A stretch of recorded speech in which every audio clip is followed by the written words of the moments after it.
Son las 11:47 de la noche de un martes cualquiera. La luz azul del teléfono te da en la cara y en la cocina alguien dejó una taza con un dedo de café frío que ya huele agrio. Estás en la cama, pero no estás durmiendo. Estás viendo el video número 17 de una persona que no conoces contando lo que cenó. Y mientras tu pulgar sigue subiendo solo, casi por su cuenta, algo dentro de ti susurra una frase que vas a ignorar. Mañana otra vez voy a estar cansado. Lo haces igual. Subes otro video. Otro más. Mira tus manos un segundo. Esa cosa pequeña que acabas de hacer, esa elección minúscula de quedarte 10 minutos más cuando tu cuerpo te pedía dormir, no es un defecto tuyo. Es un hábito que la mayoría de la gente comparte. Lo repite todos los días y lo llama normal. Y ahí está el problema. Porque lo que llamamos normal no siempre es lo que nos hace bien. A veces es solo lo que hace todo el mundo. Y aquí viene lo incómodo. Hay un grupo de personas, no demasiado grande, que dejó de hacer 5 cosas específicas que el resto del mundo hace casi sin pensar. No son más inteligentes en el sentido del cociente intelectual. Son más inteligentes en el sentido más útil de la palabra. Saben distinguir entre una conducta que parece inofensiva y una conducta que les está robando algo importante en silencio. Hoy quiero llevarte a ver esas 5 conductas, una por una. Lo que vas a descubrir es que probablemente tú haces al menos 3 de ellas hoy mismo y nadie te las ha nombrado nunca, porque están tan normalizadas que cuestionarlas suena casi raro. Vamos a movernos en 4 capas distintas. Primero, la conducta que se ve por fuera, la que cualquier persona podría observar si te grabara durante una semana. Segundo, lo que esa conducta está haciendo por dentro, en el cerebro, en el cuerpo, en la química que tú no ves. Tercero, ¿por qué la gente que la evita no lo hace por disciplina ni por fuerza de voluntad, sino por algo más profundo, algo más parecido a un cambio de visión? Y cuarto, la parte más incómoda, el origen. Ese momento de tu vida en el que aprendiste a hacer esto sin darte cuenta de que lo estabas aprendiendo. La primera conducta es la más invisible de todas, porque está disfrazada de productividad. Es responder. Responder mensajes apenas llegan.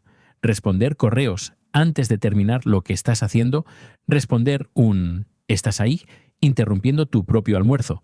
La gente promedio ha aprendido a vivir con el teléfono en la mano como si fuera una extensión del brazo y a sentir un pequeño pellizco de ansiedad cada vez que ve un punto rojo sobre un icono. La gente más despierta, en cambio, hace algo extraño.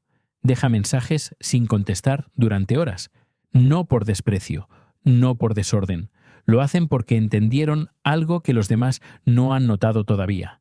Cada vez que cambias de tarea, tu cerebro paga un precio. Investigadores de la Universidad de California han estudiado lo que llaman costo de cambio de atención, y los resultados son consistentes.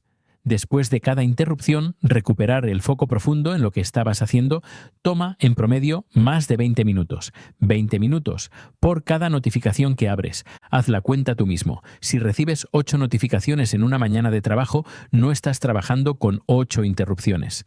Estás trabajando, en términos de atención profunda, casi nada. Estás flotando en una superficie mental finita, sin tocar el fondo de ninguna idea. Y aquí está la trampa, lo que casi nadie ve. Tú no respondes rápido porque seas más eficiente. Respondes rápido porque te incomoda no hacerlo. Hay una palabra en psicología para eso: ansiedad anticipatoria.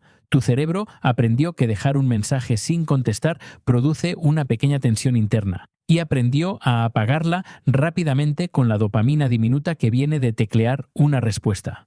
Te volviste adicto, no a la conversación, sino a apagar la incomodidad de no contestar.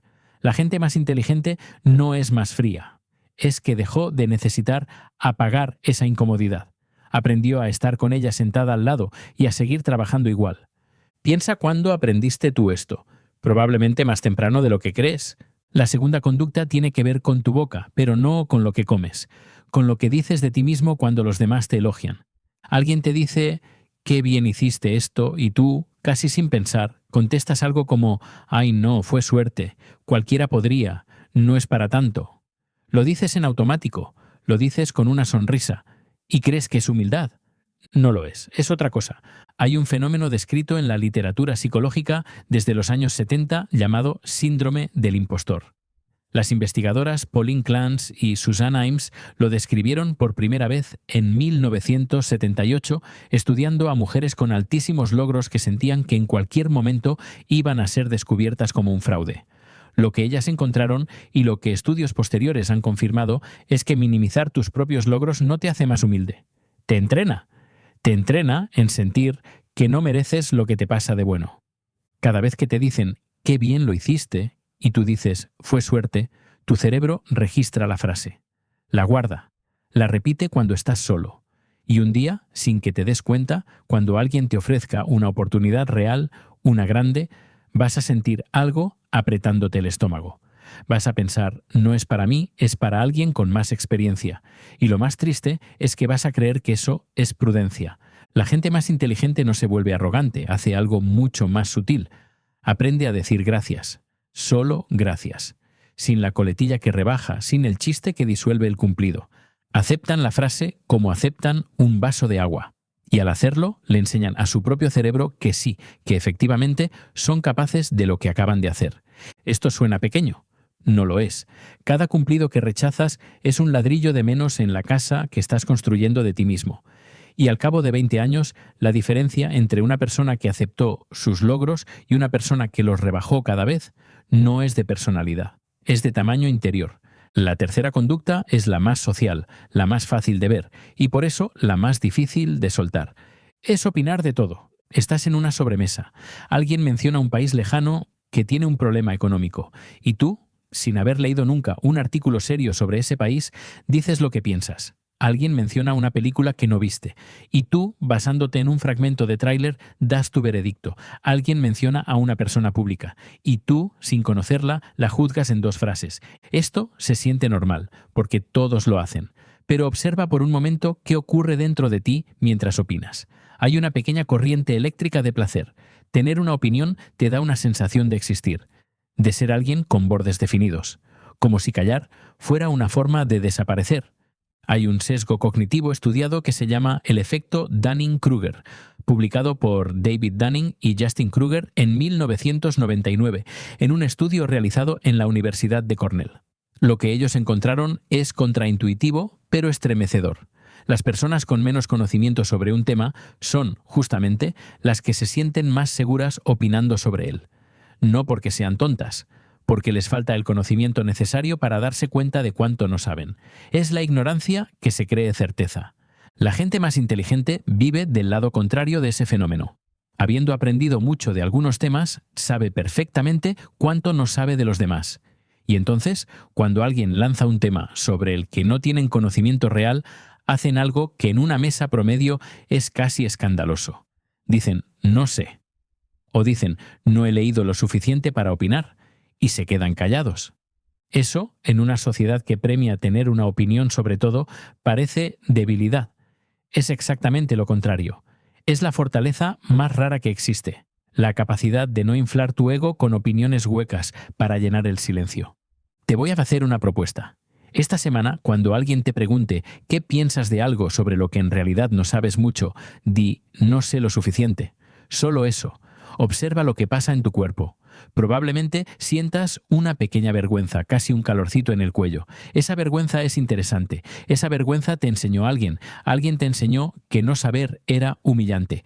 Y por eso, durante años, has preferido decir cualquier cosa antes que admitir que no sabes. La cuarta conducta es la que más daño hace y la que casi nadie nombra. Es estar conectado siempre. No es solo el teléfono, es la sensación de que tu mente nunca está en un lugar solo. Estás cocinando y escuchas un podcast. Estás caminando y respondes audios. Estás duchándote y mentalmente ya estás escribiendo el correo que tienes que enviar.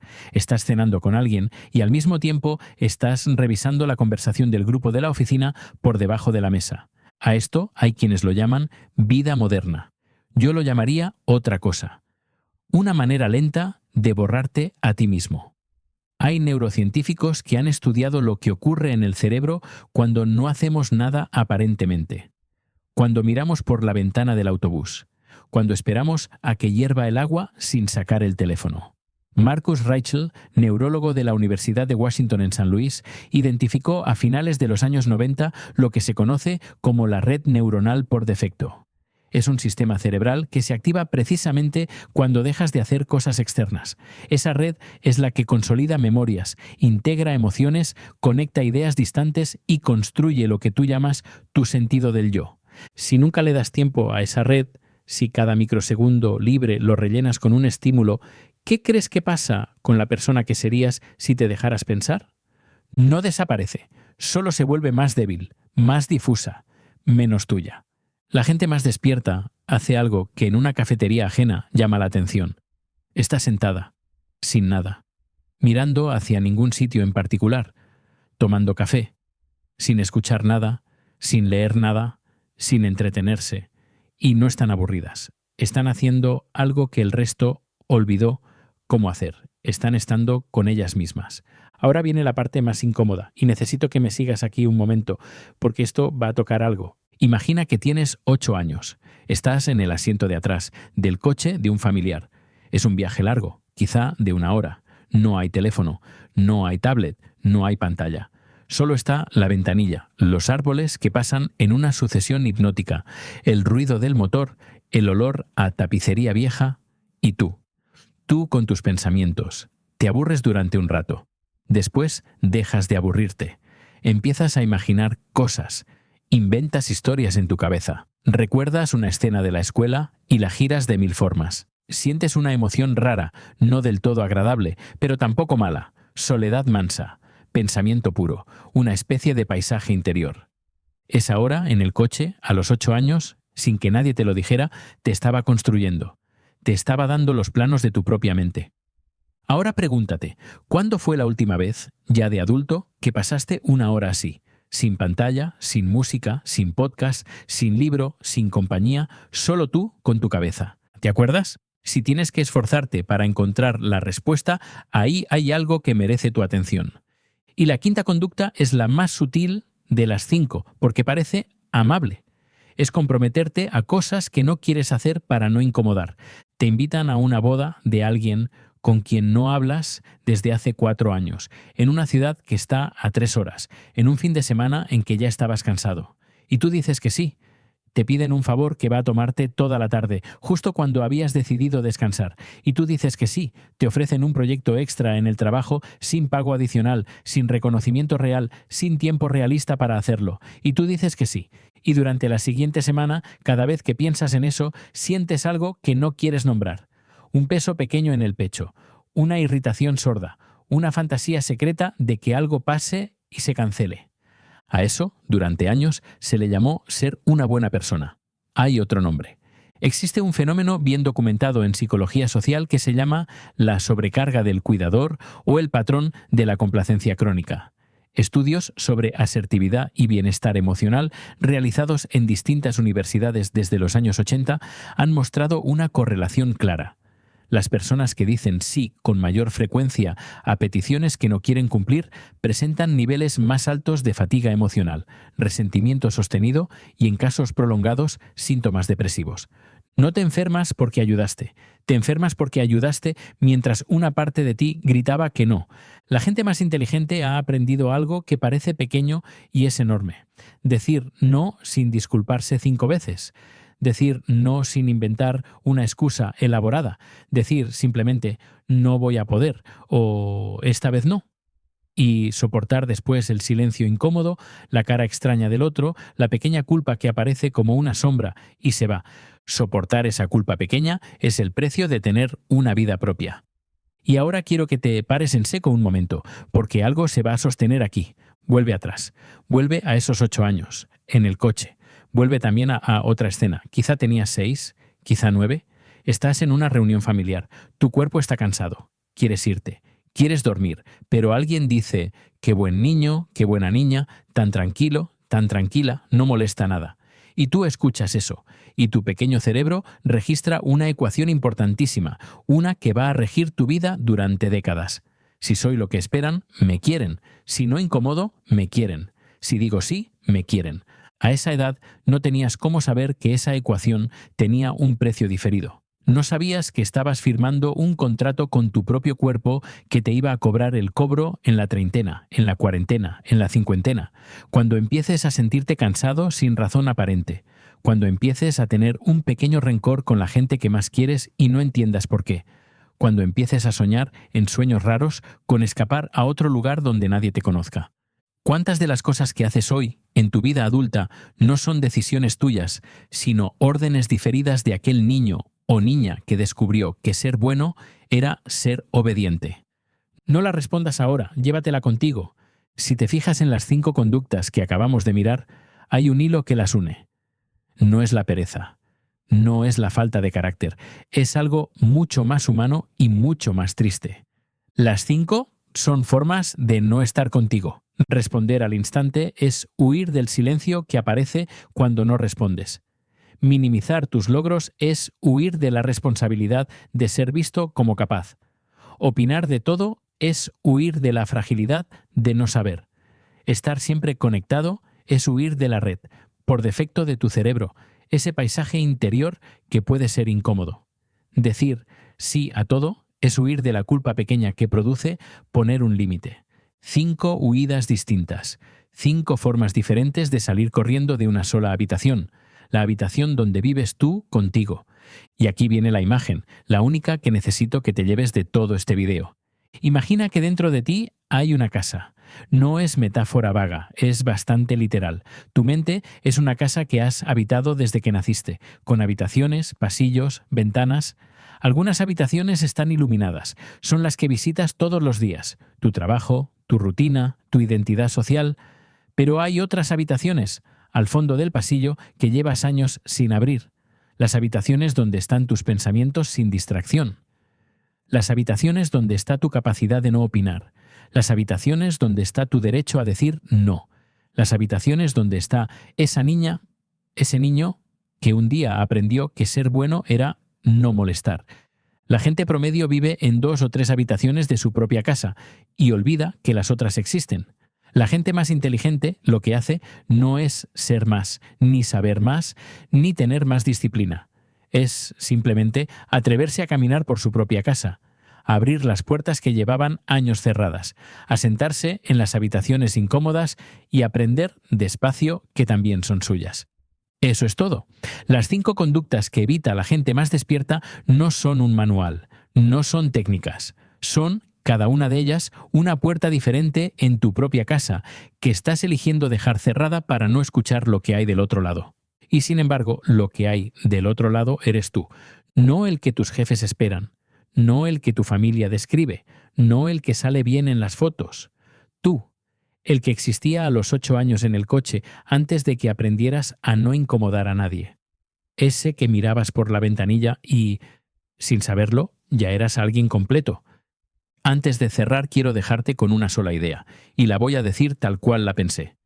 Crecer no es volverse alguien nuevo. Crecer es volver a la persona que ya eras antes de aprender a borrarte. Y aquí va lo que de verdad me interesa saber. De estas 5 conductas hay una sola, que mientras escuchabas se te apretó por dentro más que las otras. Una que te describe de un modo que casi te molestó. No las 5, una. ¿Cuál es? Escríbela en los comentarios. Solo el número o solo el nombre. Y cuéntame, si te animas, en qué momento de tu vida crees que la aprendiste. Porque esa conducta tuya, la que te incomodó más, no nació contigo. Alguien te la enseñó, en algún lugar, antes de que pudieras defenderte. Y nombrarla en voz alta o por escrito es el primer paso para empezar a desarmarla. Si esto te tocó algo, quédate por aquí. En el próximo video voy a entrar en un terreno más íntimo todavía. Las 3 frases que tus padres te dijeron sin querer hacer daño y que, sin embargo, todavía hoy, de adulto, te están dictando decisiones que crees tuyas. No son las frases que esperas, son más sutiles. Y cuando las nombre, vas a reconocer al menos una. Suscríbete para no perderte ese, porque si esto te resonó, lo siguiente te va a sacudir un poco más. Y mientras tanto, hazte un favor pequeño esta noche. Antes de dormir, deja el teléfono lejos. 5 minutos. No más.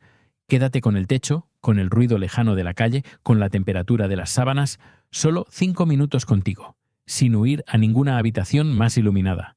Si aguantas, vas a sentir algo raro, una pequeña incomodidad al principio, y después, si no sales corriendo, una cosa rarísima que llevabas tiempo sin sentir, la sensación de estar en casa.